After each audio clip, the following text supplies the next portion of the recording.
¿Me oyen?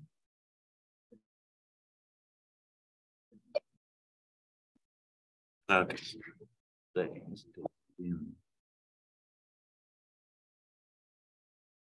Sí, excelente, gracias. Lo voy a grabar, ¿eh?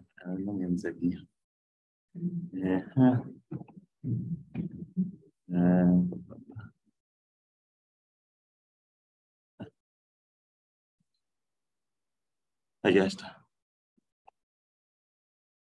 Ya. Bueno.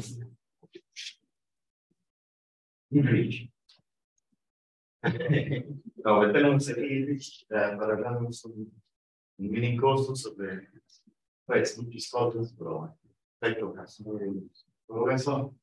Y pues un curso. Yo no voy a venir pero cualquier cosa estoy teniendo. Ahora. Pero estamos.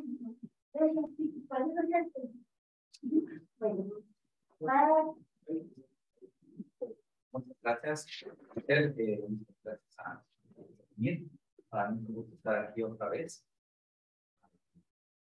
y poder compartir este pequeño curso que preparé, pues especialmente para ustedes. Nivel de arquitectura, algunos ya los conozco, otros pues creo que son caras nuevas, pero la idea del curso es que sea realmente elemental, que comience desde una posición muy elemental. Algunas cosas que vamos a ver hoy quizás les parezcan familiares o incluso hasta como un poco conocidas, pero espero al menos poder mostrarles estas cosas desde una óptica un poco diferente y mostrarles una forma un poquito distinta de entenderlas. Y bueno, tengo que empezar con algo muy básico para luego poder ir a cosas más complicadas. Así que voy a comenzar platicándoles un problema de la física clásica, que es un problema muy conocido. Espero que es muy importante analizarlo con cuidado, porque como físico, no importa si es histórico, experimental o fenomenólogo, es un problema de los clásicos, es un problema importante. Y este problema, la cuerda vibrante. Entonces, este problema lo vamos a encontrar una y otra vez en diferentes formas y con diferentes grados de complejidad. El problema es este. Supongamos que tengo una cuerda de cierta longitud, L, cuyos extremos están fijos. Por ejemplo, en un instrumento musical, una guitarra, un violín, un cello, y alguien perturba esta cuerda de manera que empieza a vibrar. Y al vibrar, ¿verdad? Pues produce sonido, y estamos interesados en describir matemáticamente cómo se comporta esta cuerda, en particular cómo se comportan las vibraciones en la cuerda. Y esto va a ser algo que nos va a servir para entender lo demás. Así que lo que voy a decir de esta cuerda es que primero es una idealización, como se habla en física. Entonces voy a decir que es una cuerda prácticamente inextensible. Entonces voy a decir que es casi inextensible. Y lo que esto significa, bueno, lo que esto se traduce, es decir, satisface la ley de Hooke, que realmente las perturbaciones en la cuerda son muy pequeñas, es decir, es una aproximación de vibraciones de amplitud pequeña, es decir, solamente se va a desviar un poco la cuerda, ¿no? Entonces, la amplitud es pequeña. Es decir, estas son dos posiciones físicas, vamos a estar en este régimen. Ya conocen este problema, supongo que lo han visto, más o menos. Un problema de modos de vibración en una cuerda. Si no, ahorita vamos a ver. Entonces, lo primero que quiero hacer es explicar un poco cómo son las ecuaciones de movimiento de la cuerda. Así que, imaginemos que esta cuerda en algún momento está más o menos así. está deformada, está vibrando. Como tal, voy a observar como un segmento de la cuerda y voy a tratar de describir matemáticamente lo que ocurre acá. Es un problema de mecánica clásica. Lo primero que voy a hacer es que voy a decir que el qué tanto se desvía la cuerda desde su posición original es la amplitud de la onda. Entonces, esta medida, lo que mida es en centímetros, en milímetros, en longitud. Phi es la amplitud. Entonces, phi caracteriza la amplitud de la onda. Y de hecho, phi es un campo. Es el campo de desplazamiento. Entonces,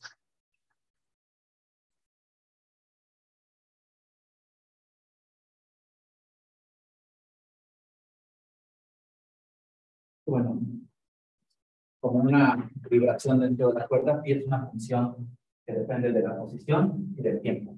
La posición X, el eje de las X, vamos a poner el origen aquí para que sea todo más sencillo. Entonces, la posición 0 es la posición L.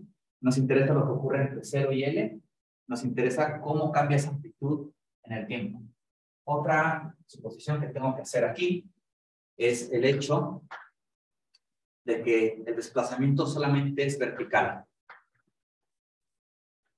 Es decir, las partes de cuerda solamente se mueven hacia arriba y hacia abajo. No se vale que se desplacen de manera longitudinal. Y esto pues, es más o menos real cuando tienes una cuerda vibrando. Las ondas longitudinales casi no entran. Realmente lo que ocurre es que las partículas que conforman la cuerda se mueven hacia arriba o hacia abajo, pero nunca se comprimen o se expanden, ¿no? O sea, nunca se elongan y se comprimen. Realmente las oscilaciones ocurren en la dirección vertical. ¿Y qué tanto se desvía? Pues ese es phi. Por ejemplo, ¿qué significa que la amplitud sea pequeña? Bueno, lo que significa en términos matemáticos es que el tamaño o la magnitud del campo de desplazamiento es muy pequeño comparado con la longitud de la cuerda, ¿no? Esto es lo que significa precisamente. Lo que significa que sea casi inextensible, todavía no lo he dicho, pero lo voy a aclarar en un momento. Entonces, primero quiero escribir las ecuaciones de movimiento de esto, ¿no? Una pregunta sería, ¿cómo calculo yo la energía de la cuerda cuando está vibrando? Bueno, la cuerda primero está hecha de materia. Vamos a suponer que tiene una densidad lineal ρ, que es la cantidad de masa por unidad de longitud. Es la densidad lineal de masa de la cuerda, ¿no? Hago un metro de la cuerda, ¿cuánto pesa? Bueno, este es el número de masa por unidad de longitud. Entonces, si las partículas se mueven hacia arriba o hacia abajo, con diferentes velocidades, pues tienen energía cinética. Esto es lo primero que quiero calcular.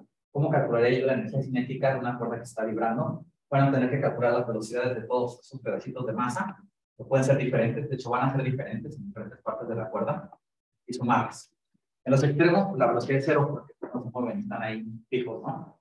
Pero en medio se van a mover a diferentes velocidades. ¿Qué velocidad es esa? Bueno, si observo aquí un punto, digamos aquí X, coordenada X, la velocidad con la que se mueve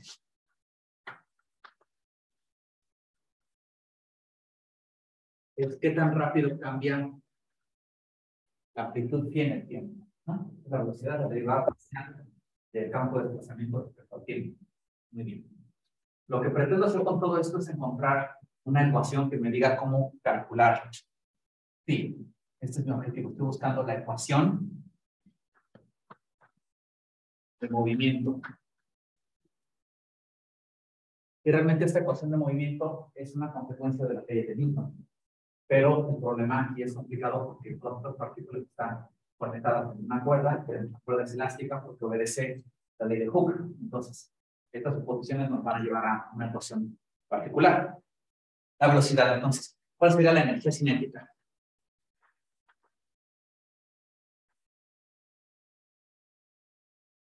La energía cinética sería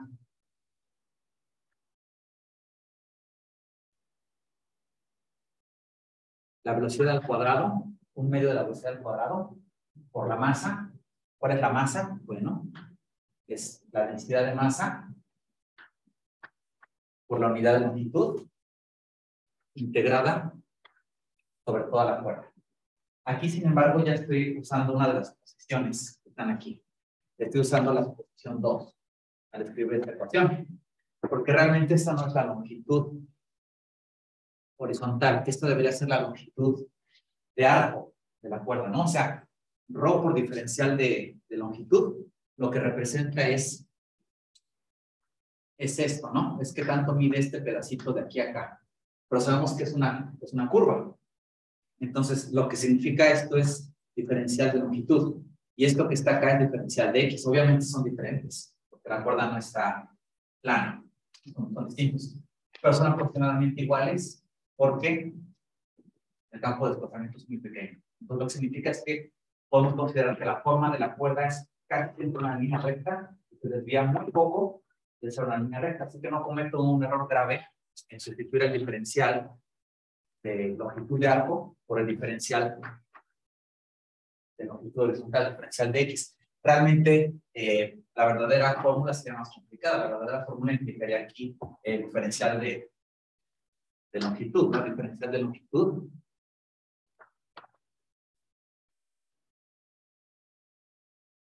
es una cosa mucho más complicada. Esta es la razón por la que la cuerda vibrante nunca se estudia en todo su detalle, porque es un problema muy complicado. Es un problema no lineal. Es un problema fuertemente no lineal. La primera simplificación está aquí. La primera simplificación es esta. Es muy importante llevar como siempre una lista mental de las suposiciones que has hecho cuando resuelves un problema. Es como una buena idea. Entonces tengo la energía cinética, ¿no? Un medio, la suma de un medio de todas las masas por la velocidad al cuadrado. Muy bien. Esto lo vamos a necesitar después.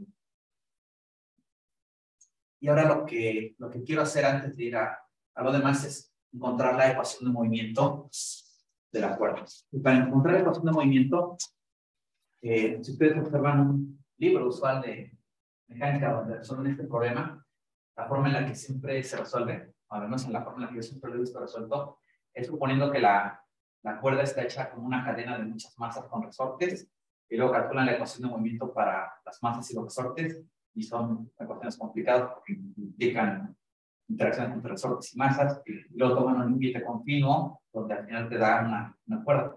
Yo lo voy a hacer por un poquito diferente, es un poquito más directo para mí. Imaginemos que este es un segmento de la cuerda. En este segmento de la cuerda se curva un poco. Y voy a tener 3 puntos, el punto 1, el punto 2 y el punto 3.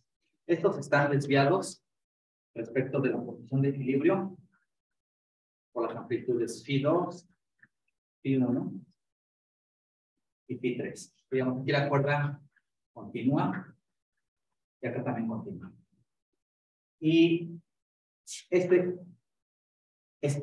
punto de masa que está ahí, que realmente no es un punto de masa, es como un segmento de la cuerda. La forma en la que yo pienso estos puntos realmente es como que este es un trozo de la cuerda, este es otro trozo de la cuerda y este es otro trozo de la cuerda, ¿no? Entonces, lo estoy representando como puntos, son segmentos de la cuerda que están muy cerca entre sí, son vecinos indefinitesimal, podemos ver así. Entonces, vamos a abstraerlo y vamos a pensar que son estos tres pequeños puntos, de forma que la cuerda aquí ejerce cierta tensión hasta acá y ejerce también cierta tensión hacia acá. Voy a llamarle esta, por ejemplo, tensión 1, esta tensión 3. Entonces, este pedacito, la partícula 2, este segmento 2, está sometido a dos fuerzas de tensión, la 1 y la 3. Y además están actuando en diferentes ángulos, ¿no? Porque como la cuerda se va curvando, este ángulo está como un poquito menos inclinado. Este es más inclinado y este un poquito más. De forma que las magnitudes de estas fuerzas de tensión 1 y 3 no pueden ser las mismas, porque los ángulos no son iguales. Sabemos de acuerdo a nuestra suposición que las partículas solamente se mueven de forma vertical. Eso significa que no puede haber fuerzas resultantes actuando en la dirección horizontal, ¿verdad? Entonces, eso implica que la tensión 1, no sé, digamos que es un ángulo alfa, es un ángulo beta. La tensión 1 por el coseno del ángulo alfa tiene que ser igual a la tensión 3 por el coseno del ángulo beta, ¿verdad? Para que se equilibren las fuerzas en la dirección X. Muy bien, pero también sabemos que las perturbaciones son muy pequeñas, así que coseno de alfa y coseno de beta es más o menos 1, porque el ángulo es casi 0. Volvemos a la aproximación de desplazamiento pequeño. Entonces, la aproximación de desplazamiento pequeño es más o menos 1. Y lo que significa esto es que todas las tensiones de la cuerda, o sea, puedo considerar que en todas las partes de la cuerda la tensión es la misma. Esta tensión se origina porque la cuerda es elástica, tiene cierta longitud inicial, digamos que fue puesta en el instrumento para afinarse, ¿no? Fue estirada. Entonces la cuerda tiene cierta tensión. Y esa tensión es la misma en todas las partes de la cuerda. Muy bien, entonces si la tensión es la misma en todas las partes de la cuerda, ahora quiero saber cómo es el movimiento en la dirección vertical, en la dirección Y de esta partícula. Bueno, una fuerza la jala hacia arriba y la otra la jala hacia abajo. Entonces la fuerza total es como la combinación de estas dos. De ahí es de donde viene la ecuación de movimiento de la cuerda vibrante. Así que vamos a reducirlo. De hecho es muy simple.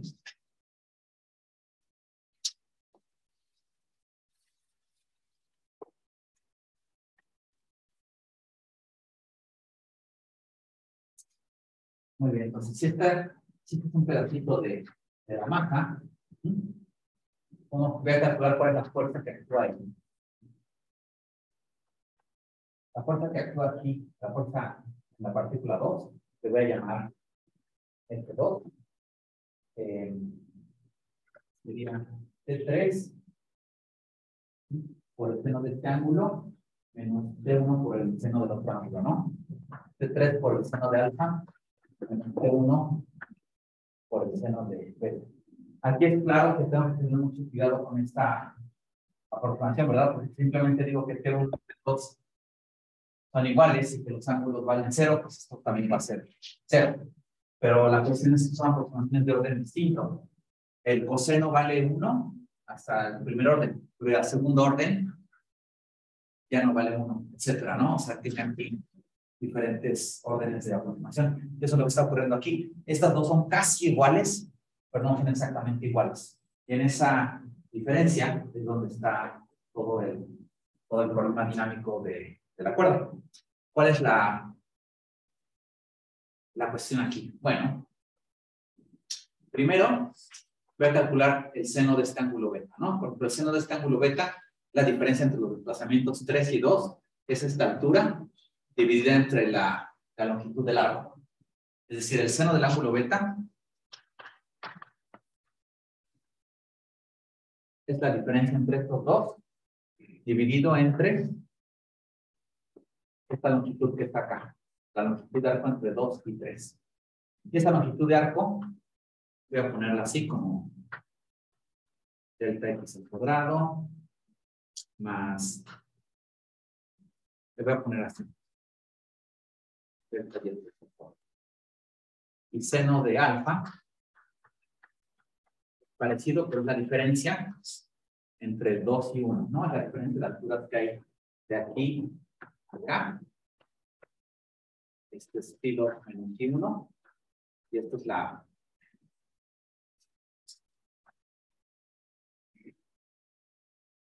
longitud. Aquí el delta x es igual en ambos casos, porque estoy suponiendo que las partículas están x-espaciadas. Es decir, que este es delta x y este de aquí también es delta x. Vuelvo otra vez a usar la aproximación de desviaciones pequeñas. Y lo que habíamos dicho antes es que esta cantidad que está aquí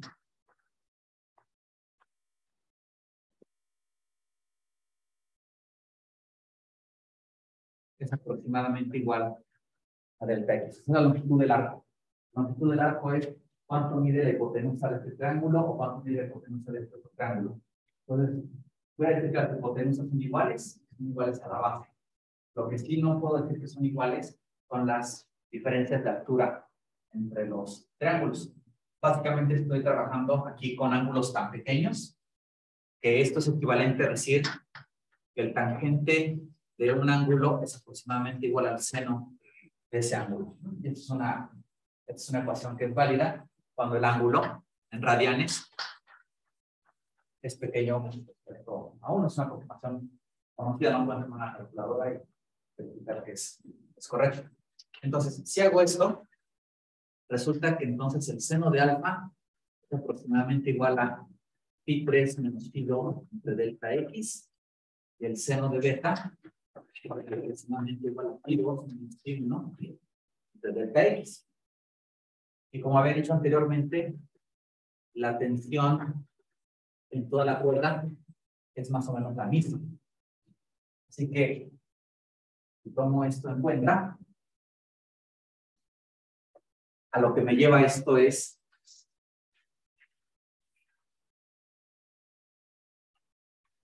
a concluir que la fuerza que actúa sobre esa partícula 2 es igual a la tensión por la diferencia de los senos de los ángulos.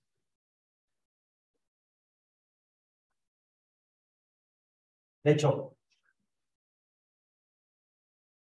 incidentalmente, esta aproximación también es válida, ¿no? Porque son ángulos pequeños, y esto es válido cuando los ángulos se miden en radianes. Entonces, realmente esto es la tensión por la diferencia de los ángulos, y esa diferencia de ángulos es pi 3 menos pi 2 entre delta x menos pi 2 menos pi 1 entre delta x.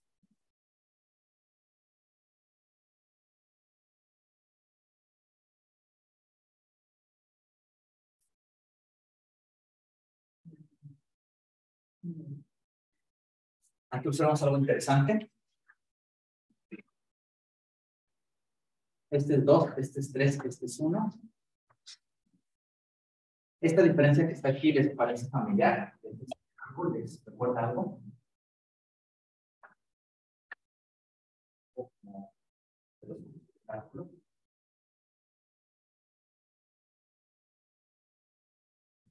La voy a poner un poquito diferente. A lo mejor es más familiar si la escribo así.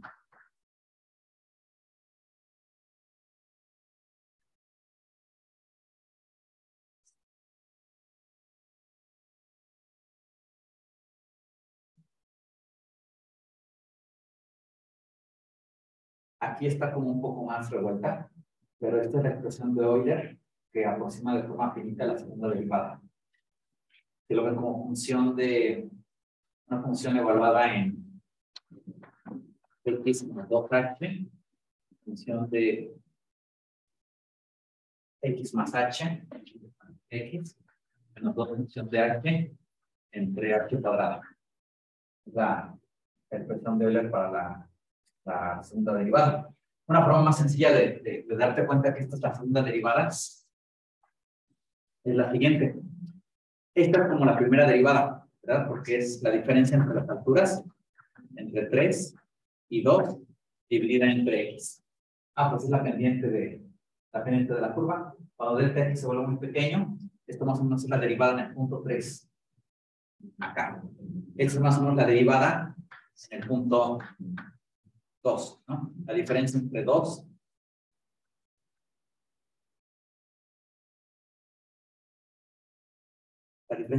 y 1 y la diferencia entre 3 y 2. Es decir, aquí la derivada vale esto, aquí la derivada vale esto, y esto me está calculando la diferencia entre las derivadas. Es decir, esta expresión te dice cómo cambia la derivada.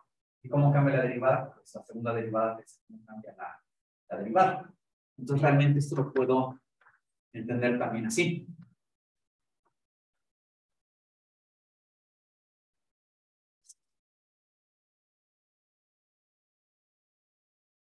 Y cuando tomo delta x muy pequeño, esta diferencia de derivadas dividida entre delta x es la segunda derivada de la función phi respecto a x. Así que lo que tengo de este lado, en el límite continuo,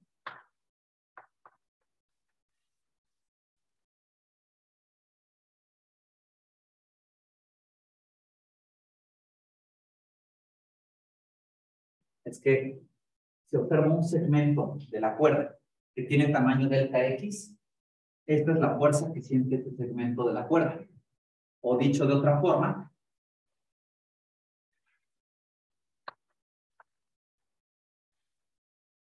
Esta expresión que está aquí es la fuerza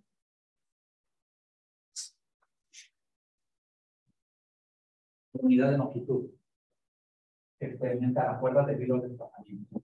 Esta es cuánta fuerza hay por unidad de longitud. Es la tensión por la doble derivada parcial respecto a la posición de la función del campo de desplazamiento phi. Entonces, ahora sí ya puedo escribir las ecuaciones del movimiento. Son las ecuaciones de Newton. No tuve que hacer ningún límite continuo, ni considerar resortes, ni partículas que interactúan entre sí. Así que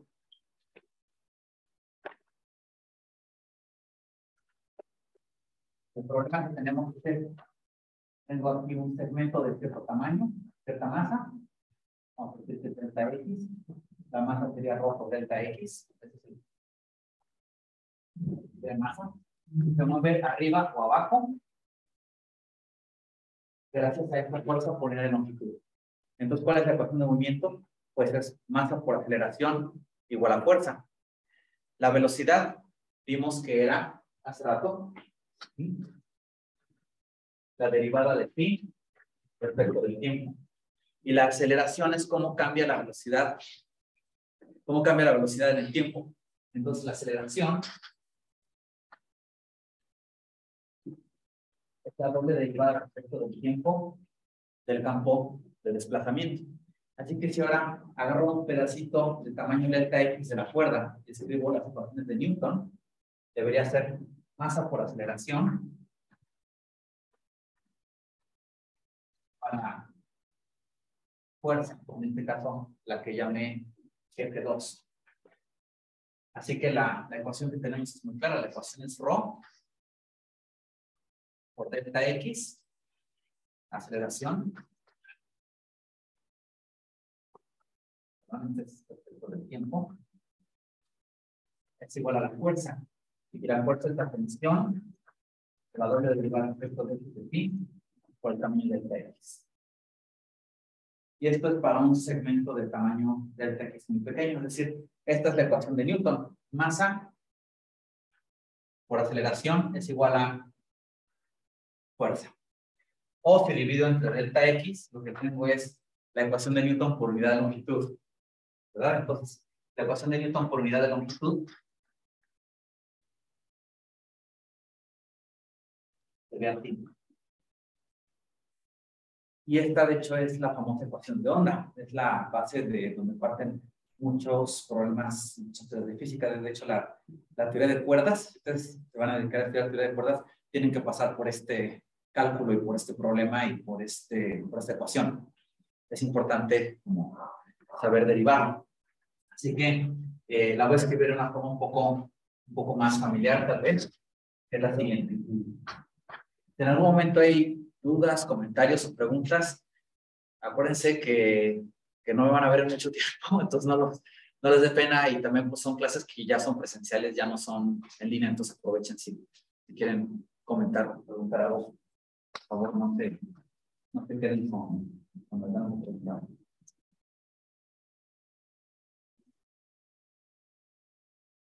Así que esta es la ecuación de ondas. Y en esta ecuación de onda tengo longitud, tiempo, así que este es un número que tiene dimensiones de velocidad. Esta velocidad, de acuerdo al cálculo que tengo aquí, es la raíz cuadrada de la tensión de la cuerda entre la densidad de masa por unidad de longitud. Y esta es la velocidad con la que se mueven las ondas en la cuerda. Es decir, esta es la ecuación que describe el movimiento de la cuerda cuando está vibrando. Y esta es la velocidad con la que se mueven esas perturbaciones. Es algo que no he demostrado, es algo que les estoy diciendo que así es.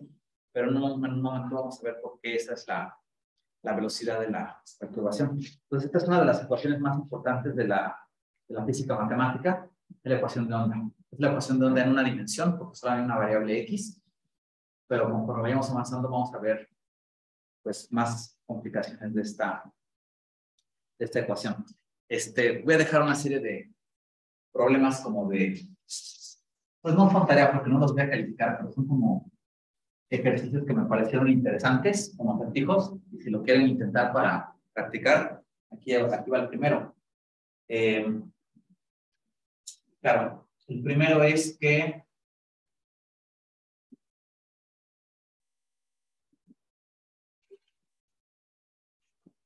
bueno,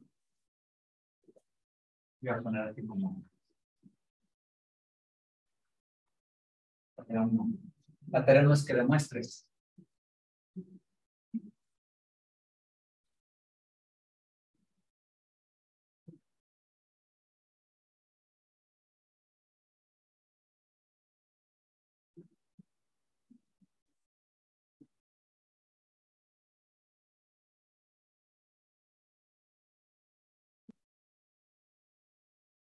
Tenemos que el cálculo completo lleva a correcciones del segundo orden. O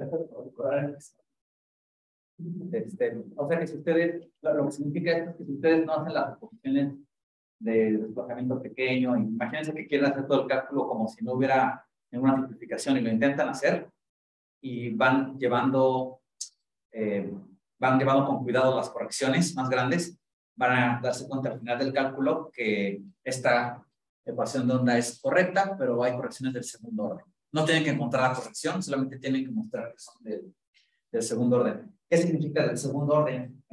O a qué me refiero con correcciones del segundo orden? Pues quiere decir que son correcciones que son pequeñas.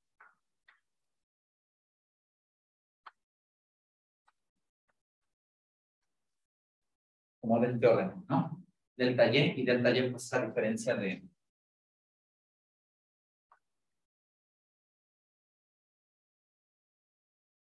los desplazamientos. O sea que siempre son correcciones de orden cuadrático o superiores. Así que esta ecuación de onda es como una especie de, realmente es una aproximación. Ahora vamos a ver dónde las cosas realmente se empiezan a poner no lineales y se complica un poco más el problema, pero también se vuelve más interesante.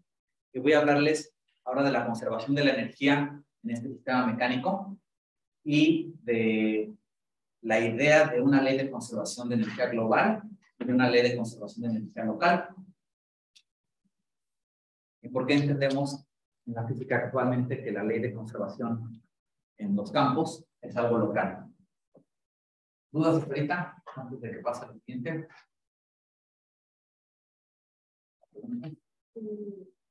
Para esta tarea solo es necesario no aproximar al inicio. No aproximar, no. O aproximar solo cuando sea necesario. Por ejemplo,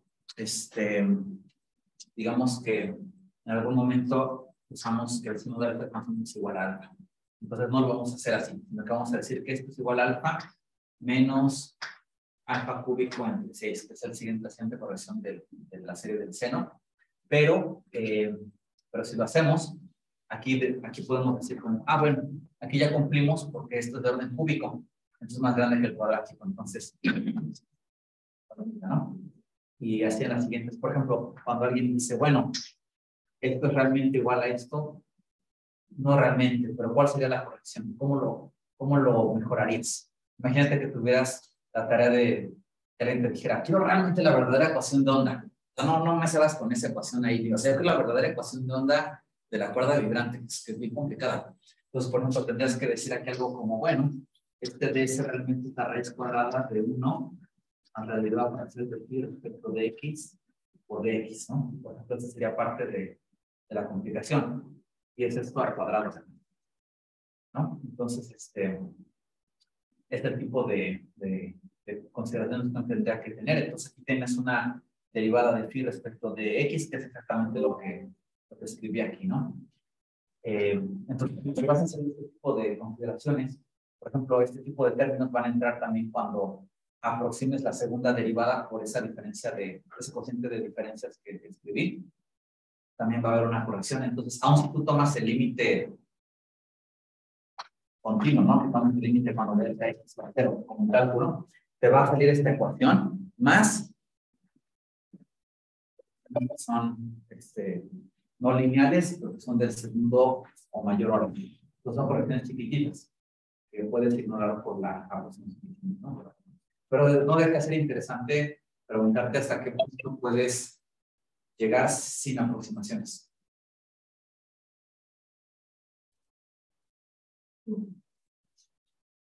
Bien.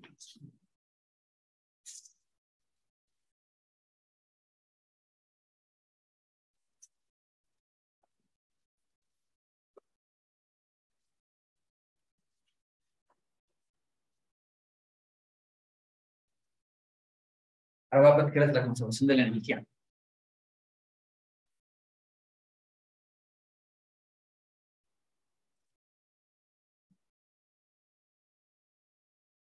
Es algo que ustedes probablemente ya sabían desde antes de entrar a la carrera de física, ¿no? Algo que probablemente estudiaron en la preparatoria, de que la energía no se crea en estudio, solamente se transforma. Y es algo que nos encontramos muchas veces en diferentes formas, ¿no? Pero siempre es como energía inicial igual a energía final. En el caso del sistema de la cuerda vibrante, pues esto también cumple. Como que la cuerda tiene una vibración, digamos que sea. Y en algún momento calculamos su energía y luego observamos un momento posterior, resulta que la energía es la misma. Suponiendo que no hay pérdidas, que todo es ideal, etcétera, que está en el vacío, que no hay fricción ni pérdidas por calor. Ahora la pregunta es esta: ¿hay alguna forma en la que la energía se tenga que conservar en particular? Me refiero a esto. Imaginemos que la ley de conservación de energía solamente dice la energía total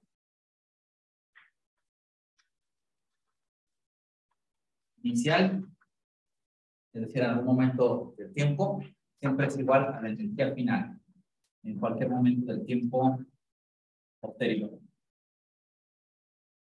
Ok, ¿qué tal que en un momento de tiempo la mayor parte de la energía de la cuerda está concentrada aquí, y aquí no hay casi nada de energía?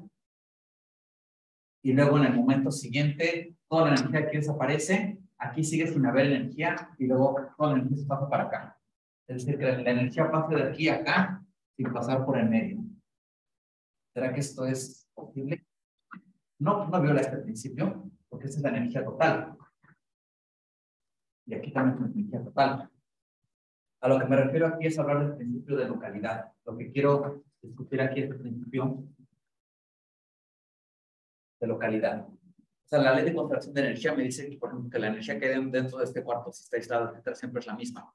Pero no me dice nada sobre cómo esa energía se mueve de un punto a otro. Por ejemplo, ¿qué tal que es capaz de desaparecer de aquí y aparecer allá sin pasar por ningún punto intermedio? ¿No? ¿Qué significa que la energía esté en un lugar, para empezar, no? Estas preguntas tienen sentido en mecánica clásica como en esta cuerda, pero cuando vayamos a electrodinámica vamos a ver que no tienen tanto sentido como en mecánica. En mecánica la energía es algo muy sencillo, es algo muy definido, porque sabemos que la cuerda está hecha de partículas y sabemos que si una partícula tiene una energía que es un medio de mv cuadrada, podemos decir que la energía está en la partícula que se está moviendo. Es decir, puedo localizarla en el espacio, puedo decir, ah, mira, aquí hay energía cinética, ¿cuánta? Esta. ¿Y dónde está? Está aquí.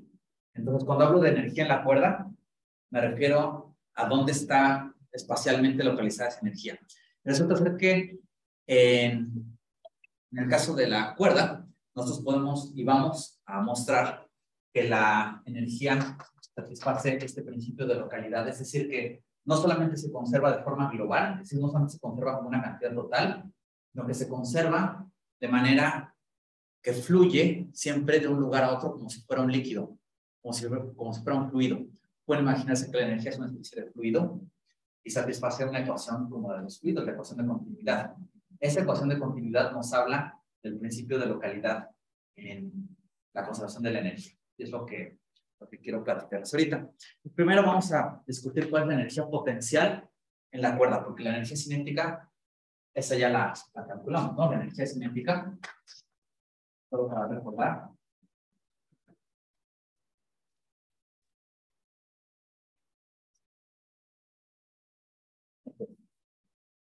¿Qué es de la energía potencial? La energía potencial viene por deformación de la cuerda. Aquí es donde voy a aclarar lo que quise decir cuando dije que la cuerda era casi inextensible. Este es un problema que de hecho aparece también en la teoría de cuerdas. Es de los problemas más desde el principio, cuando estás como comenzando a estudiar, porque también tienen una tensión y es importante saber cómo se relaciona esa tensión, por ejemplo, con la energía. La forma en la que se relaciona es con una aproximación parecida, en la que supones que es más o menos inextensible, pero no completamente inextensible. Inextensible quiere decir que no puede cambiar su longitud. Sabemos que la cuerda no puede ser realmente inextensible, porque si fuera extensible no podría vibrar, ¿verdad? No habrá vibraciones porque simplemente no se puede extender. Entonces tiene que ser un poquito extensible. Así que voy a imaginarme que la cuerda originalmente tenía una longitud L, por decir algo, cuando está sin estirarse. De repente llega alguien, la saca de la caja y lo pone en el violín y le da vueltas y la tensa. Al tensarla, esta ahora tiene la longitud L. Por consiguiente tiene una tensión. Esa tensión, de acuerdo a la ley de Hooke, es igual a Z constante elástica por L menos L. Ok, esa es la tensión. Muy bien. Ahora llega alguien, un músico, toca con el arco la cuerda y hace que la cuerda vibre. Entonces, al vibrar va a adquirir una forma diferente y va a tener una longitud diferente. Vamos a llamar esa longitud L'. Por consiguiente, va a tener una tensión un poquito diferente y se necesitó cierta energía para deformar esa cuerda. ¿Cuánta energía se necesitó para deformar la cuerda? Bueno, vamos a hablar de la energía potencial de un resorte o de un material elástico que se deforma a la distancia X. ¿Alguien se acuerda de la fórmula para la energía potencial de un resorte? Yo sé que varios aquí se la saben. Kx cuadrada entre 2, ¿no? Es parecida a la energía cinética, que es un medio de K por, vamos a llamarle, delta L cuadrado. O sea, la fuerza de tensión es K por delta L, ¿no? Esta es la fuerza de tensión. Si yo deformo algo, de acuerdo a la ley de Hooke, a la nueva longitud con diferencia delta L, esta es la tensión. Y esta es la energía. ¿No? Por cierto, ¿alguien sabe por qué esta es la energía o el trabajo que se requirió para deformarlo? Es parecida a la fórmula de energía cinética, pero es con K en lugar de masa y con delta X en lugar de velocidad.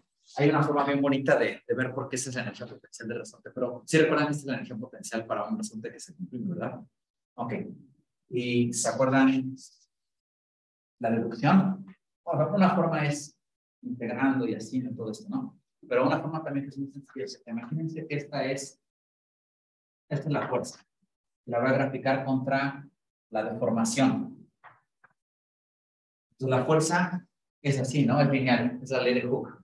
La fuerza es igual a la deformación por una constante K. Entonces en este caso K es la pendiente de esta recta. A cero deformación es cero fuerza. Y si hago una deformación delta L, está esta cantidad de, la fuerza es aquí, es K por delta L.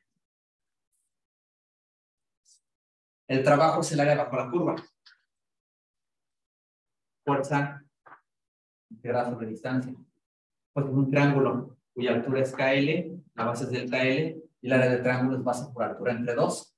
Entonces el trabajo es la mitad de la base por la altura, ¿no? Es un medio de K por delta L al cuadrado. Entonces es una forma pues, elemental de ver que esta es la fórmula para la energía de un resorte que se comprime. Ahora bien, en el caso de esta cuerda, vamos a tener problemas.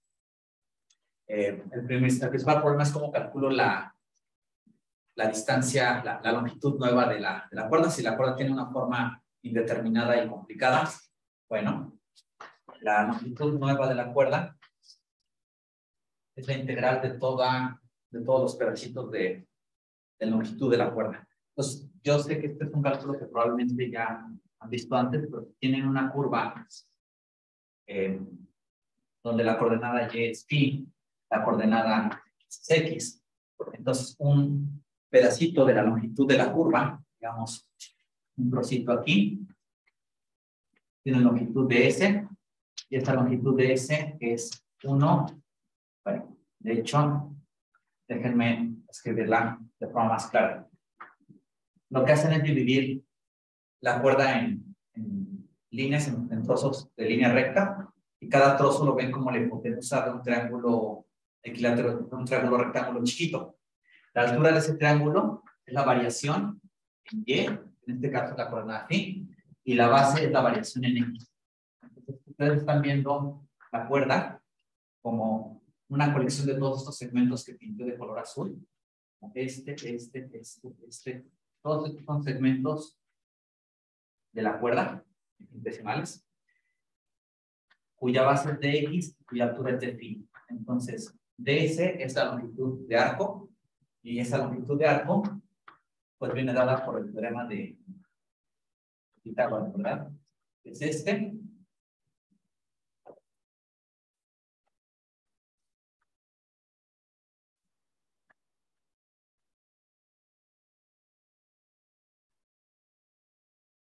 Aquí la tenemos. Entonces, la longitud de arco de la cuerda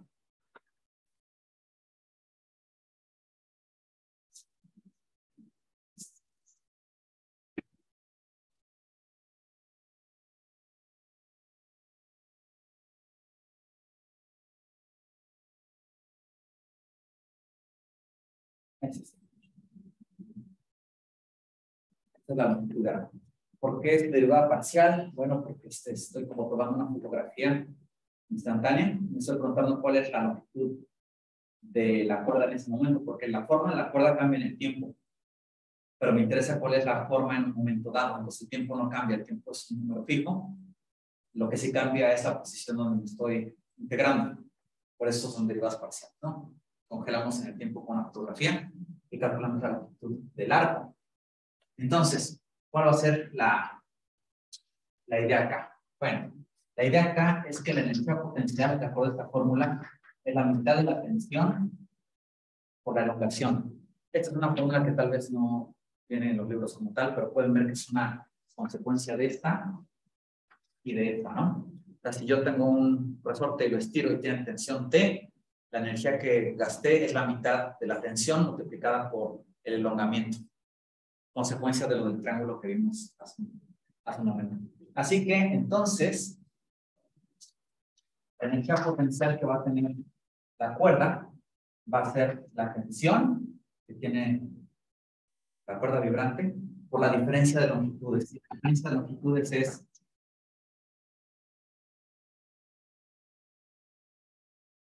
la longitud nueva menos la longitud inicial.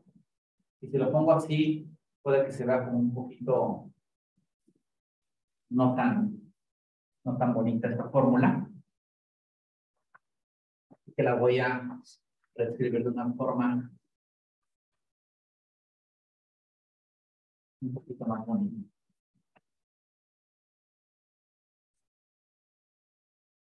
Hice un truco. Hice una integral al revés, ¿no? Lo que hice es que en lugar de escribir L, escribí, aproveché el hecho de que L por 1. Este 1 de acá es este 1 de acá. Entonces, si lo veo de esta forma, puedo interpretar esta ecuación de una forma geométrica interesante. ¿Qué me dice esta ecuación? Esta ecuación me dice la diferencia de longitudes es la desviación respecto a la unidad que tiene la tangente de la curva integrada sobre la longitud. Esto es realmente lo que dice. Esta es la tangente del ángulo, la pendiente de la curva, de acuerdo a la forma que tiene la cuerda. Y esto es qué tanto se desvía de la unidad. Ahora quedamos que las deformaciones son pequeñas. Si las deformaciones son pequeñas, este número de aquí es muy, muy, muy pequeño. La derivada parcial de phi respecto de x. Porque qué tanto cambia la altura con la longitud. Es decir, este número, lo recordamos, ¿no? Este número es la variación de la altura. Digamos, cuánto cambia de phi cuando cambia de x. Y son ángulos muy pequeños. La cuerda es casi siempre es una línea recta. Entonces, este es un número pequeño. Y como es un número pequeño, entonces puedo hacer una aproximación. Parte de la idea, ¿no? Entonces, veamos. Exacto. Hay una aproximación con el teorema del binomio. Es una aproximación que seguramente les han dicho muchas veces, ¿no? Pero 1 más x a la n es totalmente igual a 1 más nx y x es pequeño.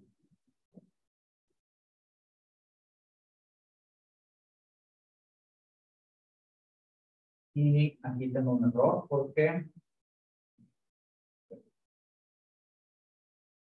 estaba en medio. Entonces, ahora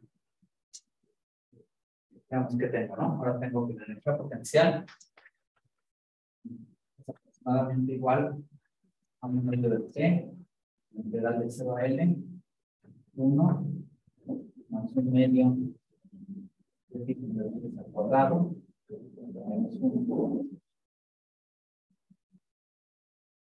Y aquí estos puntos suspensivos representan los términos de orden superior en el binomio, que ya lo voy a ignorar, ¿no? Es decir, aquí realmente, ustedes saben que la raíz cuadrada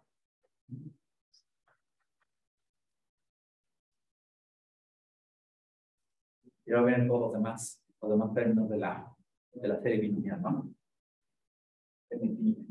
Pero como esto es muy pequeño, vamos a despreciarlo. Estos son los términos grandes, que son los que se cancelan. Y ahora el término más grande, el que domina sobre todos, es este. Entonces, este me da la desviación de la unidad que necesito. Como consecuencia, entonces, la energía potencial es aproximadamente 1/4 parte de la tensión, que es una constante.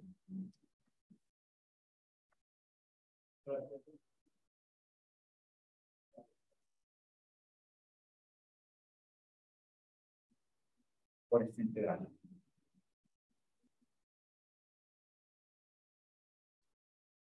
Parece como un poco rara la fórmula, pero realmente si entendemos lo que dice, es como si nos dijera que la cuerda está hecha de pequeños resortitos, que cada resortito se desvía más o menos esto. Entonces, delta, esto lo que está haciendo es sumar las energías potenciales de todos los resortitos que conforman la cuerda, ¿no? Que no son resortitos, son interacciones entre las partículas que conforman la cuerda, que obedecen la ley de Cook. Entonces, todo esto es una aproximación y es lo que llamaríamos en física la linearización del problema de la cuerda. Porque hay versiones no lineales de la energía o la acción para una cuerda. Y esta es la versión más simple. Entonces,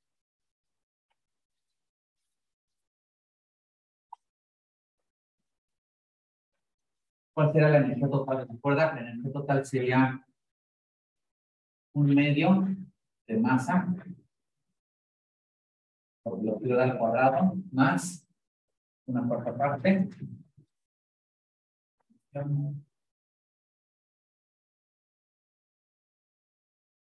sobre x al cuadrado.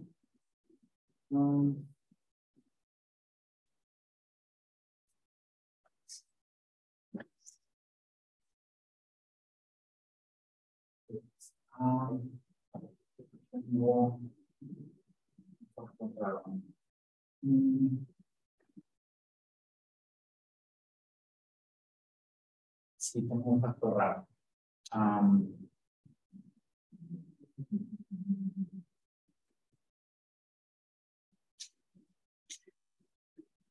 Tengo que corregir.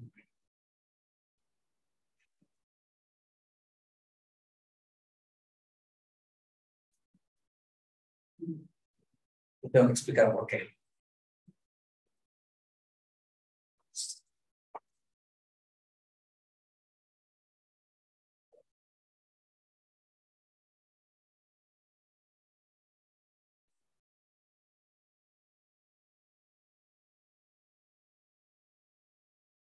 Inicial. Ahora final.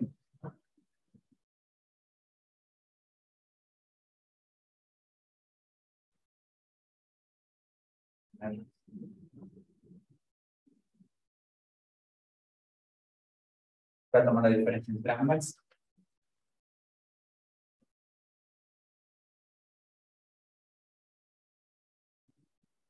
Voy a tener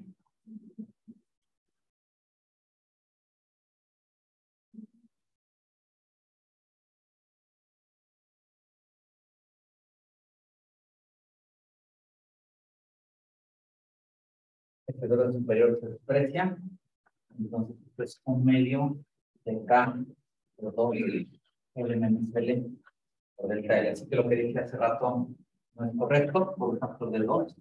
Esto es K por L menos L, delta L, la tensión por delta L.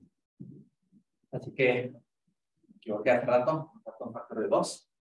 Y lo que significa esto es que el cambio en la energía potencial es la tensión por delta L. Que si lo piensan, tiene también sentido físicamente, porque tengo una cuerda que está en cierta tensión, la voy a mover muy poquito, tan poquito que esa tensión casi no va a cambiar, pero al moverla ese poquito, el trabajo de la tensión en esa distancia es T por delta L. No es la mitad de T por delta L, es T por delta L. Y eso hace que ese factor sea un medio en lugar de un cuarto. Se me fue, pero ya está. Entonces, esta es la energía mecánica que tiene la cuerda. Y vamos a hacer una pausa pequeña, 5 minutos, para que descansen un momentito. Y ahorita resumimos.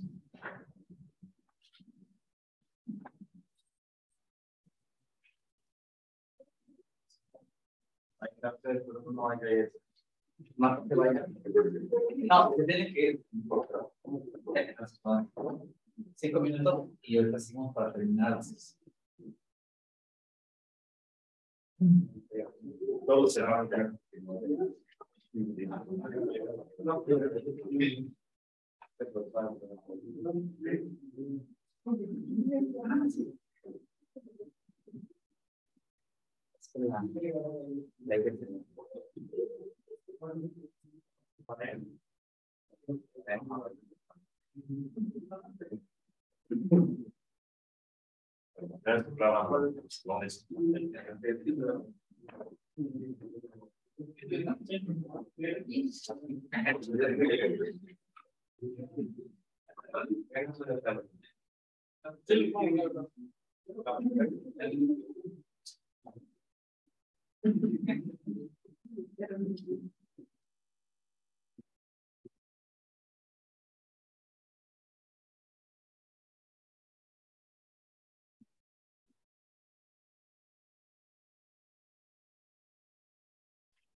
Bien, entonces lo que quiero mostrarles ahora es cómo fluye la energía de una parte a otra en la cuerda. Y realmente la forma en la que fluye es como si fuera un líquido. Es decir, la interfaz está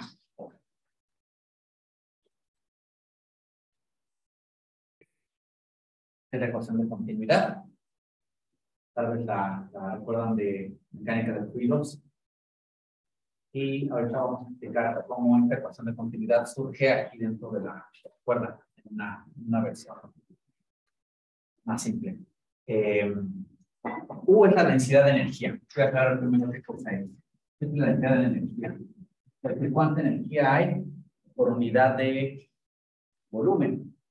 En este caso, por unidad de longitud. Entonces, ¿cuál es la energía total que hay por unidad?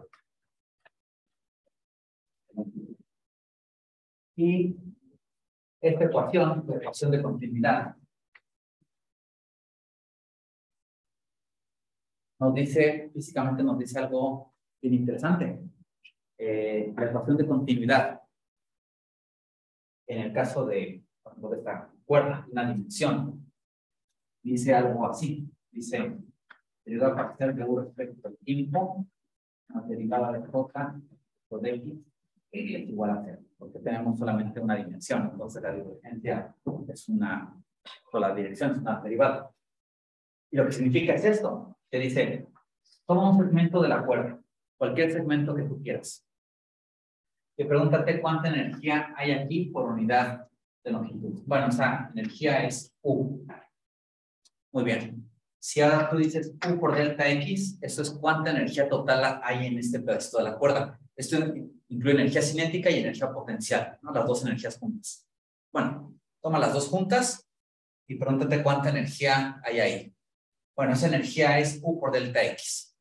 Esa energía cambia con el tiempo y también cambia según en qué posición estás de de la cuerda. Así que U claramente es un campo, es el campo de densidad de energía sobre la cuerda. Y lo que te dice esta ecuación, te dice, bueno, ¿cómo cambia la energía que hay en este segmento de tamaño delta X en el tiempo? Es decir, la velocidad con la que cambia esta velocidad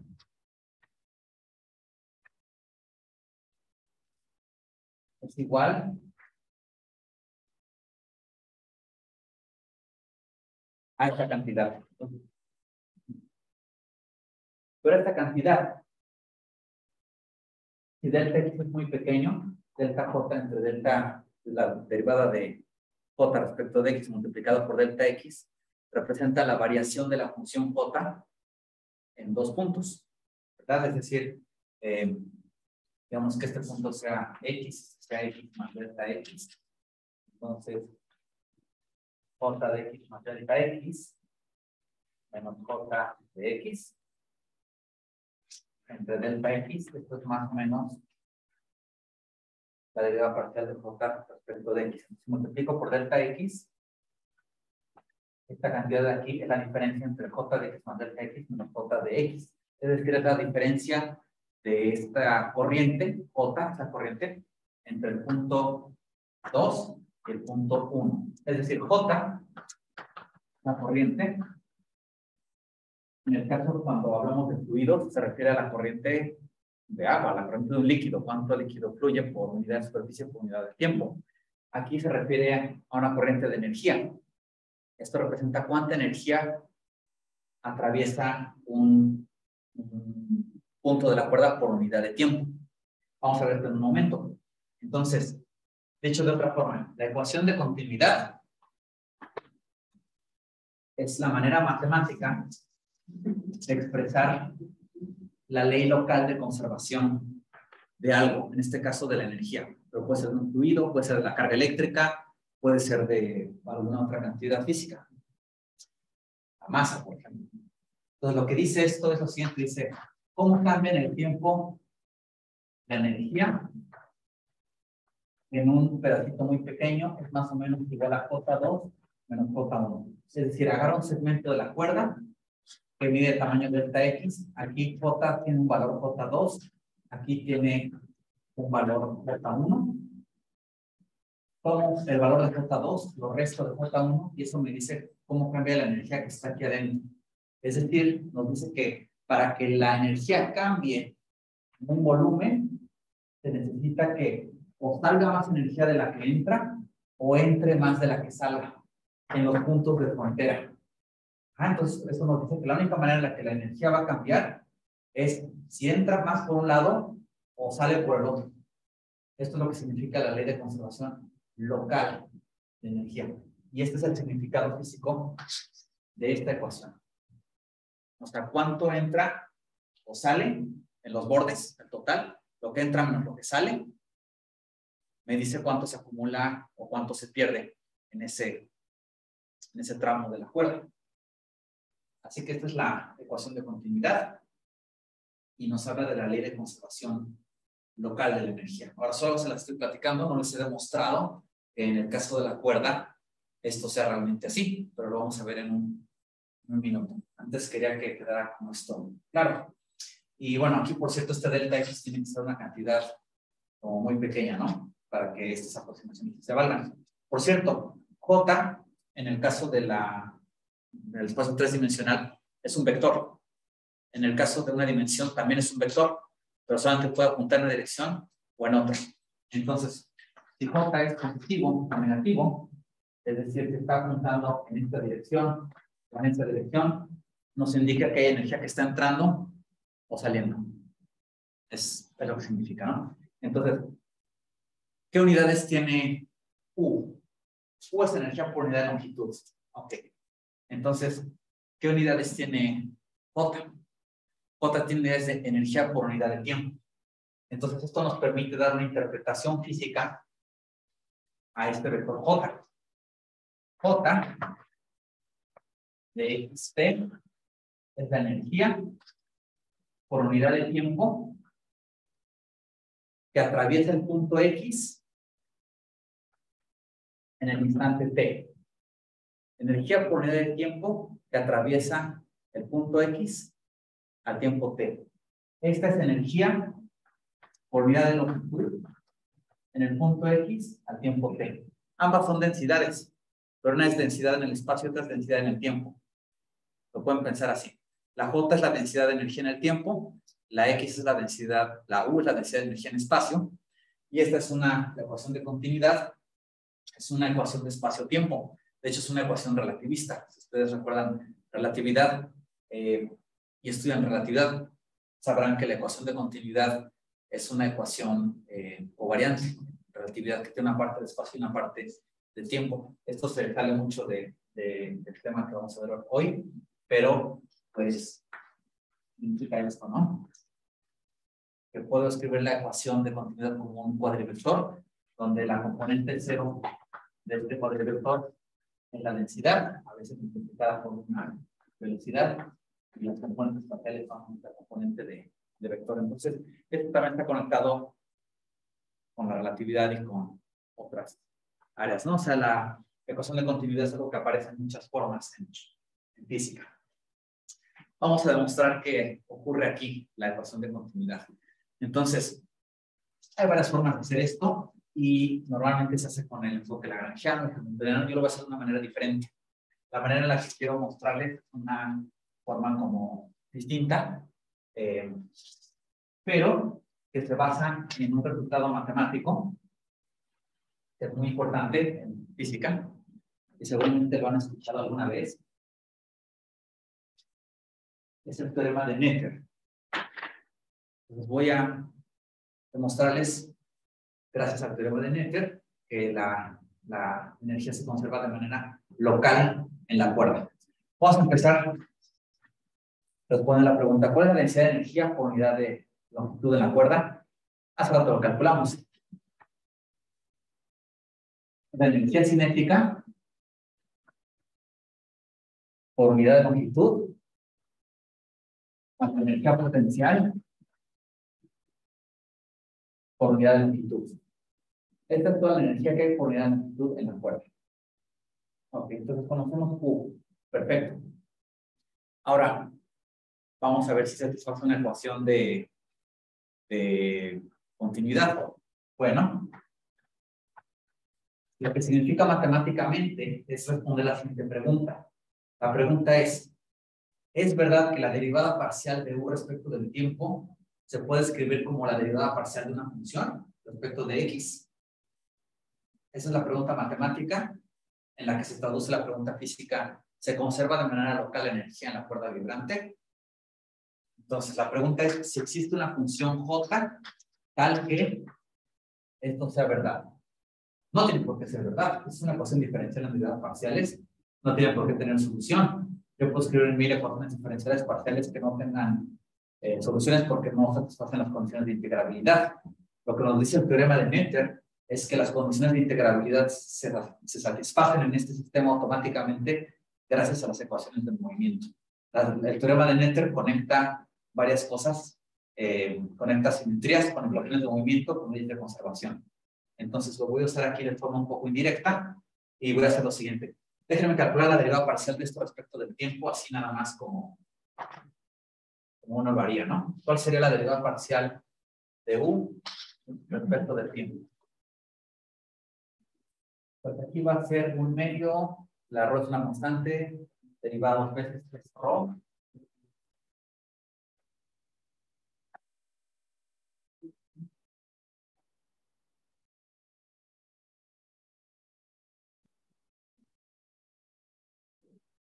Derivada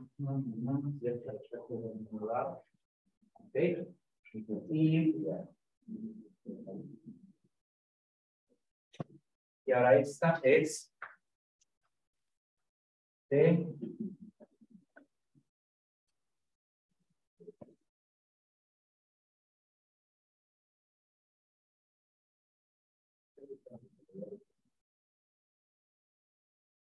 estamos, ¿no? Creo que es.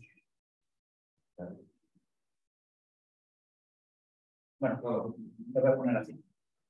¿Okay? Entonces la derivada parcial. Ahora, recordemos que se satisface la ecuación de movimiento de la ecuación de onda. En la ecuación de onda nos decían que las derivadas dobles de espacio y de tiempo están relacionadas, ¿verdad? Igual a la velocidad, igual a la tensión. Entonces, ρ por esta doble derivada lo puedo sustituir por la tensión, por la doble derivada en espacio. Entonces voy a usar la ecuación de onda aquí. Ya lo que me lleva a eso es a poner tensión derivada sobre T.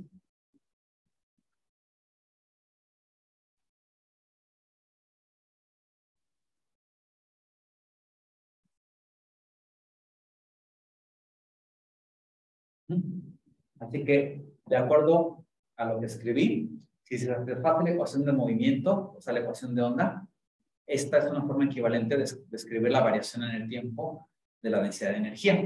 Y resulta ser que si ustedes recuerdan la regla de la cadena de cálculo diferencial, esta es claramente la derivada parcial respecto de X.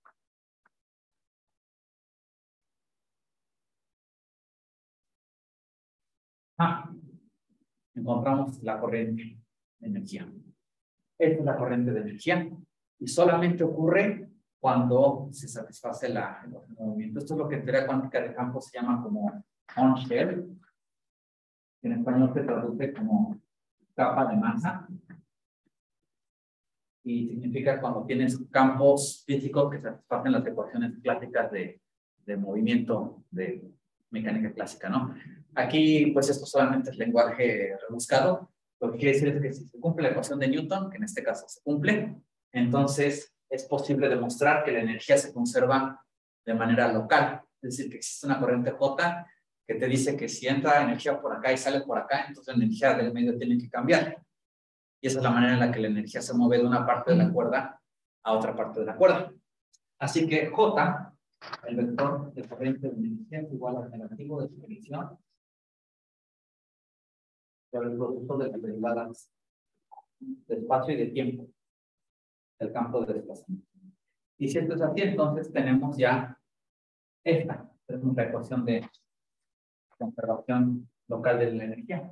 Así que ya está, hemos demostrado que la energía se conserva de forma local en este sistema.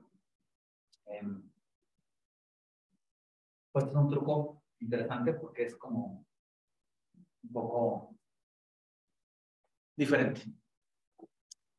Ahora, quería comentarles algo interesante al respecto. Antes de hacerlo, te voy a platicar esto primero y esto después.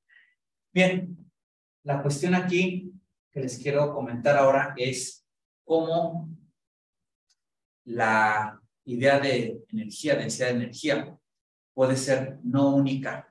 Puede ser que haya varias especies de energía diferentes en un sistema físico y por qué es muy difícil en física en general hablar de densidad de energía en un campo y que eso tenga algún sentido físico más o menos real. Y la cuestión es la siguiente. Imaginemos que tengo la energía total del sistema, como la escribí hace un momento, ¿no? En medio.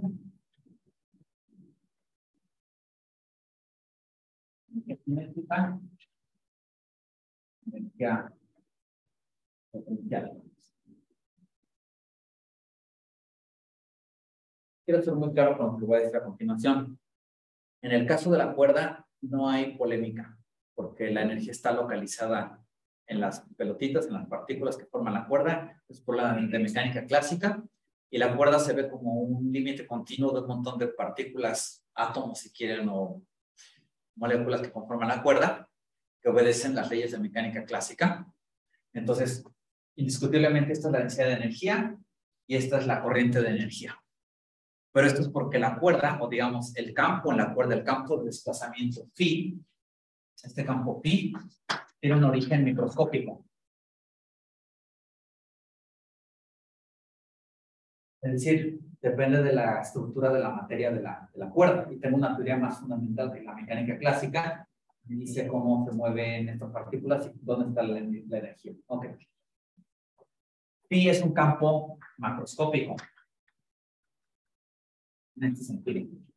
La situación en la física cuántica es que tenemos este mismo tipo de campos, pero no tenemos un origen microscópico o un origen fundamental. Por ejemplo, si yo les hablo del campo de Dirac, si les hablo del campo eléctrico o un campo nuclear o cualquier tipo de estos campos cuánticos, estos campos no tienen un origen que estén formados de pelotitas que se mueven o no. El campo simplemente es el campo, no hay un origen más fundamental de ese campo. Entonces, en el caso de la cuerda, puedo decir sin ambigüedades cuál es la energía y dónde está la energía, porque tiene un origen microscópico. Así que voy a fingir por un momento que no sé cuál es la verdadera densidad de energía en la cuerda y que no sé nada de que existen átomos o moléculas en la cuerda, sino que, al igual que ocurre en física cuántica, voy a decir que solamente conozco esto, ¿no? Solamente conozco que esta es la energía, que este es un campo, y me pregunto cuál es la densidad de energía. Alguien llega y me dice, pues mira, la densidad de energía es esta que escribiste acá. La situación en física se complica porque no hay una única densidad de energía. Es una cuestión. Por ejemplo, cuando ustedes estudian el electromagnetismo, seguramente les han hablado del vector de Poynting o la densidad de energía del campo electromagnético.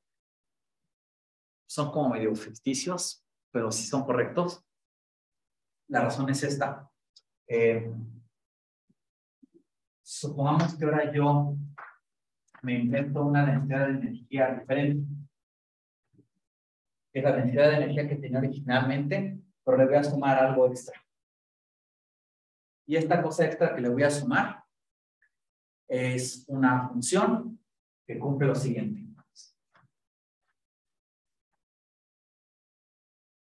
Cuando la integro me da 0, de forma que no cambia la energía total, ¿verdad? O sea, si me preguntan cuál es la energía total, una respuesta es esta, pero otra respuesta perfectamente válida y equivalente es decir que es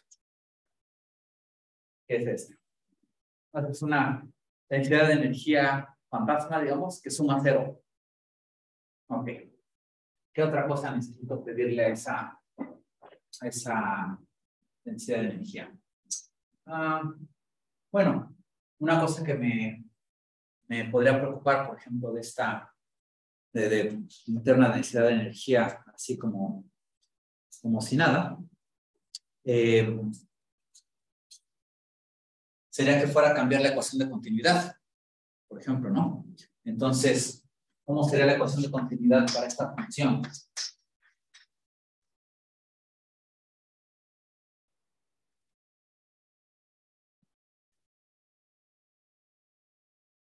Sería...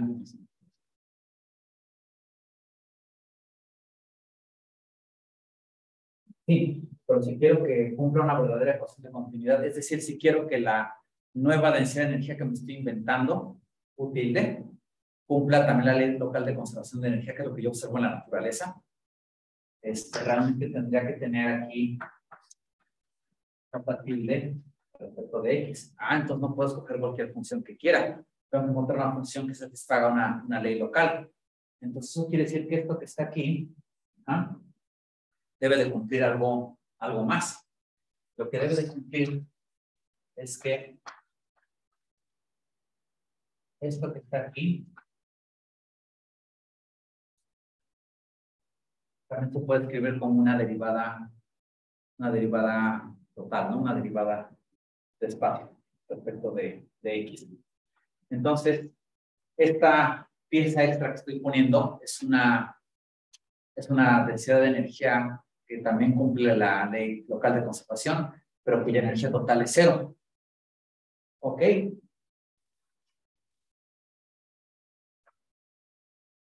Sin embargo,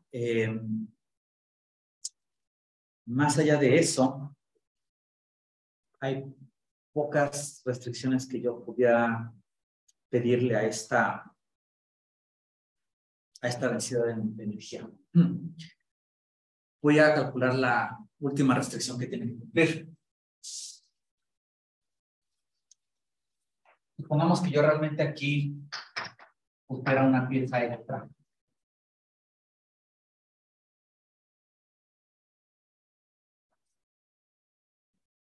Parte del asunto es que yo no puedo cambiar la definición de energía, así como yo quiero, sin preocuparme, por ejemplo, de asuntos como se van a cambiar las ecuaciones de movimiento o cosas de este estilo. Así que la pregunta que quiero responder aquí es si hay alguna manera de demostrar que esto es cero, o que tiene que tener alguna forma particular, o que tiene que tener algún tipo de restricciones. Conforme ha ido avanzando la física, se han puesto restricciones sobre las posibles densidades de energía que admite un campo. La última restricción importante, en mi opinión, fue la relatividad general. Pero fuera de eso, la densidad de energía sigue siendo como medio ambiguo. ¿Qué pasa aquí? Voy a comenzar primero con un cálculo simple. Esta es la energía total. Quiero saber si esta idea es compatible con las ecuaciones de movimiento. Bueno, una forma de hacerlo es el teorema de Noether en la otra dirección. Es decir, la energía se conserva. Entonces, ¿qué tiene que cumplir el campo para que ocurra eso? Si la energía se conserva, que la energía total no cambia en el tiempo. Ahora lo estoy demandando, pero esta es una ley de conservación global, ¿verdad? Porque aquí solo estoy diciendo que la energía total no cambia. Ok, la energía total no cambia. Es una ley de conservación un poco diferente porque es más débil. La otra ley era una ley local que implica esta, pero la ley global no implica la local. Entonces, si calculo esta derivada, la pongo aquí adentro, recuerden que la derivada total entra dentro de la integral como una derivada parcial. Entonces, voy a hacer aquí este cálculo. La derivada de E respecto del tiempo, la integral de 0 a L, y aquí voy a tener ρ de phi respecto de T, doble derivada respecto de T.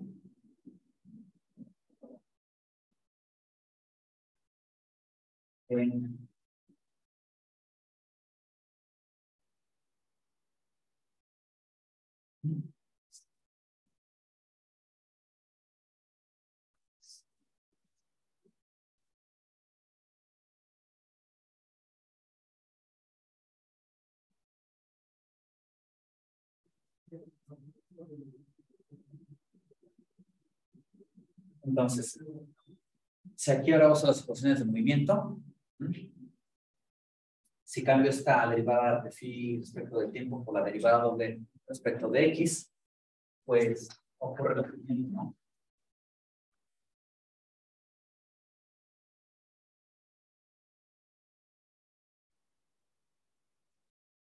De hecho, para no repetirlo, este mismo cálculo que habíamos hecho antes. Es la corriente. Entonces,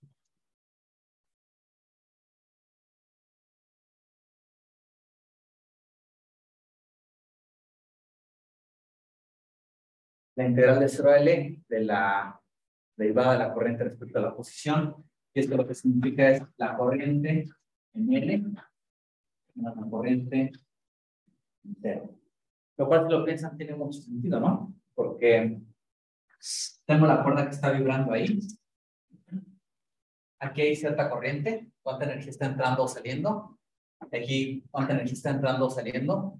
Y para que la energía total de la cuerda se conserve, tienen que entrar la misma cantidad de la que sale. ¿Cómo ocurre esto en el caso en el que la cuerda tiene los extremos fijos? Bueno, los extremos son fijos, la energía no entra ni sale, sino simplemente rebota, ¿no? Llega una onda a uno de los extremos de la cuerda y se rebota. Y en otro extremo es lo mismo, pues se queda como rebotando dentro de la cuerda. Así que esto se cumple en el caso de la cuerda. Pero esto nos enseña otra cosa, nos enseña que si yo voy a modificar la densidad de energía de alguna manera peculiar, necesito que la corriente cumpla esto de aquí, ¿no? La corriente al final y al principio sea la misma, ¿no? Es una forma muy simple, no es la única, pero una forma muy simple de lograr eso. Es decir, que la pieza extra que voy a poner de corriente se haga cero en los dos extremos, en un extremo y en el otro extremo. Entonces, bueno, una posible modificación a la densidad de energía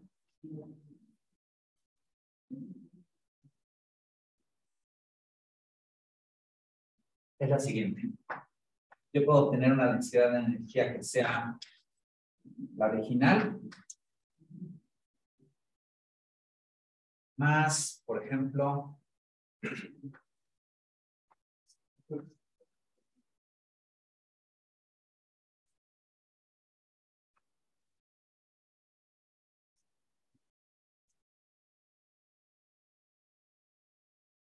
hecho, esta es la forma más general que puedo, en la que puedo modificar la ecuación de continuidad. Perdón.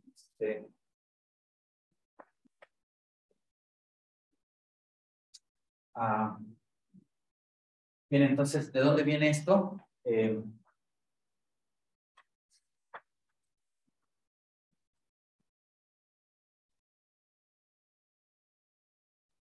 Permítanme explicarlo. Esta cuota caligráfica es la modificación a la densidad de energía. Más bien es una función que me ayuda a definir la modificación a la densidad de energía. Resulta que si yo pongo esto en la ecuación de continuidad, y calculo la derivada de un tilde respecto del tiempo, esa es la derivada de respecto del tiempo, más la doble derivada respecto del tiempo respecto a la posición de J. Esto es el negativo de la derivada de J respecto de X, más la doble derivada de J respecto de X respecto de Y. Entonces, estos dos son iguales.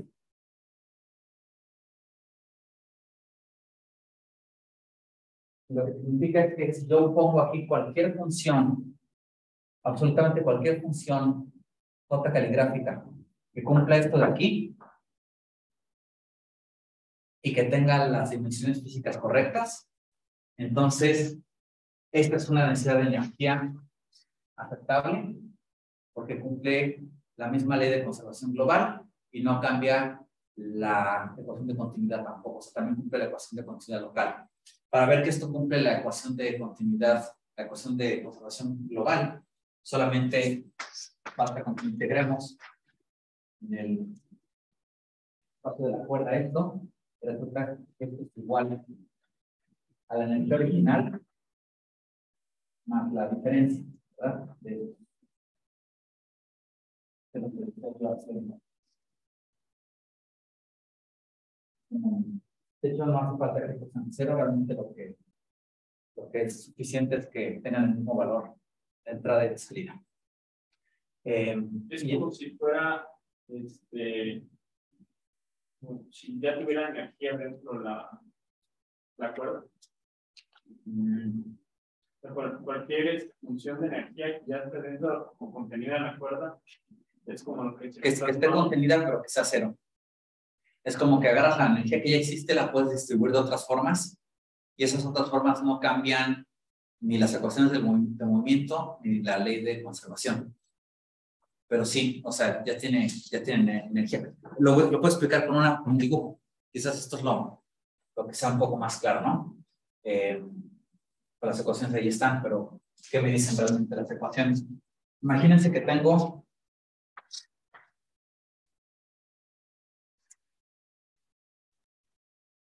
Imagínense que la cuerda está deformada de alguna manera, y esto que dibujé aquí no es la cuerda, sino esto que dibujé aquí es la densidad de energía de la cuerda.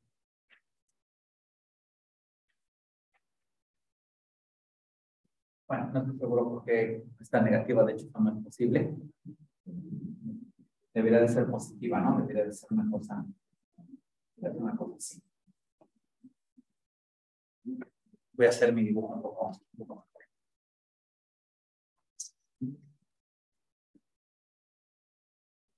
Sabemos cuál es la densidad de energía real y sabemos que es positiva, ¿verdad? Porque la tengo escrita aquí. Es esta. Es una suma de cuadrados caracteres positivos. La densidad de energía es positiva. Ahora, Si yo quiero meter una energía negativa o algo así, será algo un poco bizarro. Pero imagínense que ahora yo tengo una modificación U barra a esta densidad de energía que necesariamente tiene que incluir energías negativas.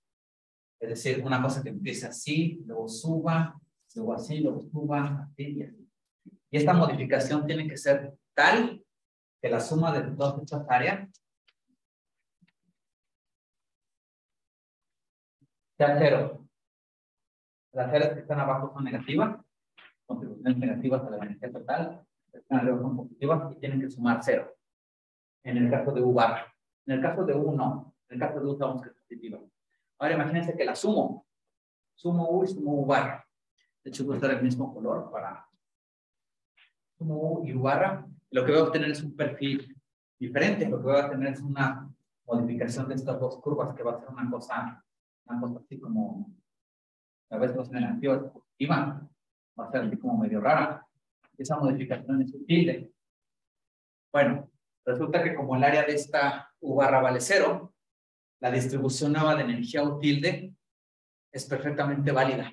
Es tan buena como U, porque me da la misma energía total, porque no cambia las ecuaciones de movimiento y porque respeta las leyes físicas como la de continuidad, conservación local de la energía. Así que no se pueden distinguir. Esta es la situación que ocurre en física, por ejemplo en electrodinámica. Si ustedes observan el tensor de energía-impulso, hay muchos tensores de energía-impulso y por consiguiente muchas diferentes densidades de energía, muchos vectores de Poynting que son posibles.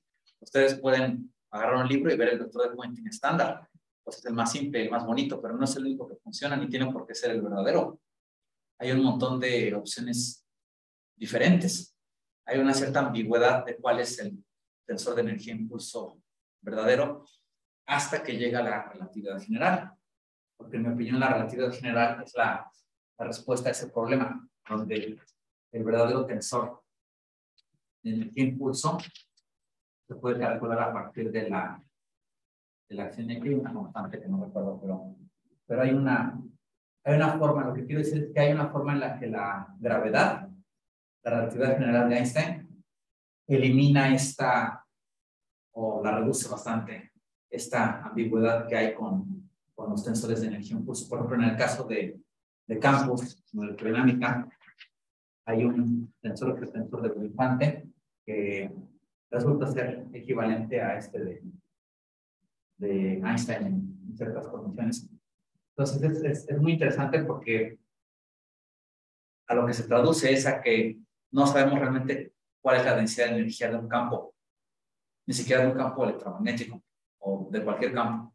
No lo sabemos con certeza porque hay muchas opciones diferentes. Hay unas que son más fáciles para calcular, otras que son más difíciles, pero pues ¿por qué tiene que ser una y no la otra, ¿no? La física tiene como esta pequeña libertad, esta pequeña ambigüedad. Al menos en este punto, en este nivel de física clásica, esta es la situación. No hay una respuesta única para la densidad de energía. Y ya para terminar, o más bien antes de terminar, quería comentarles nada más cómo se resuelve este mismo problema de la cuerda de forma más o menos estándar. No lo voy a resolver, solo es un comentario. Y es una cosa que es muy importante. Si ustedes van a estudiar teoría de campos en algún momento, o casi cualquier área de la física, deben saber que la forma estándar de resolver este problema es mediante el principio de mínima acción. El principio de mínima acción está en todas partes en la física. Y bueno,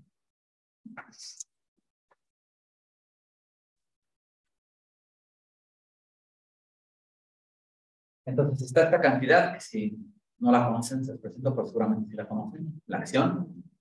Y en este caso, la acción es la diferencia de la energía cinética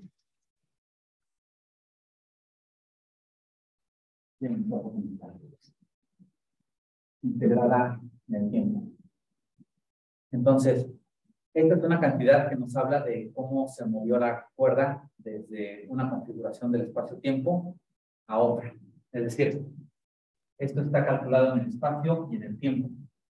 Lo que significa es que si yo tengo la cuerda que está así, en un momento del tiempo, y luego el tiempo transcurre, y acá ya pasó cierto tiempo, y ahora la cuerda se encuentra en otra configuración, y en todos estos instantes intermedios, la cuerda para llegar de esta configuración a esta se movió de una manera particular. Tiene una historia.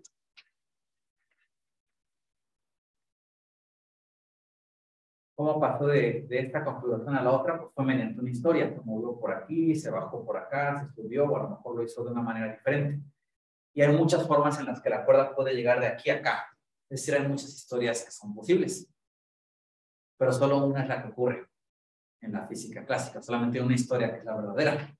Esa historia, igual que todas las otras historias, tiene asignado aquí un número.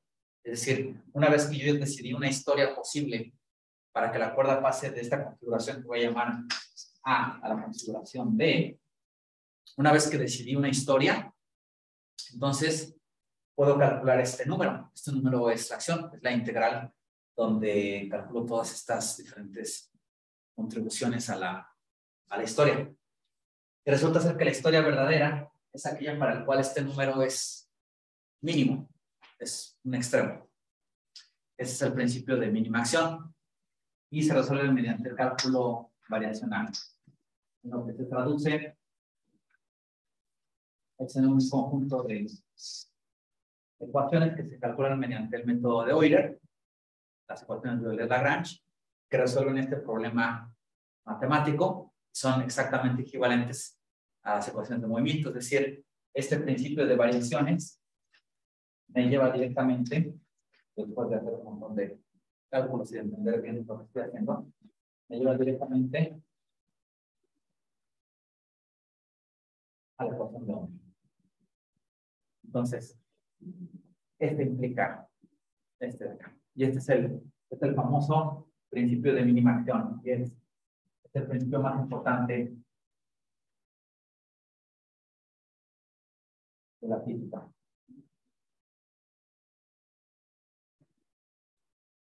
Yo creo que muy poca gente estaría dispuesta a debatir ese último enunciado.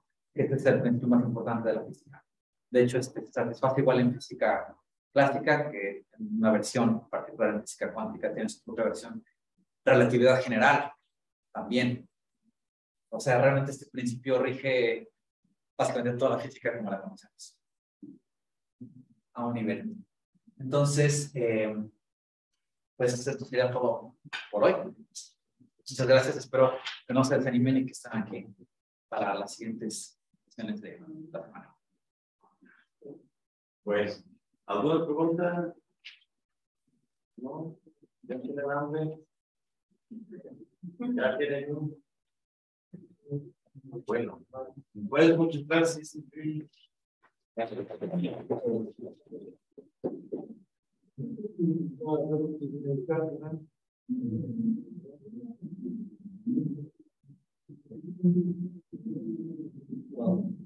No hay problema.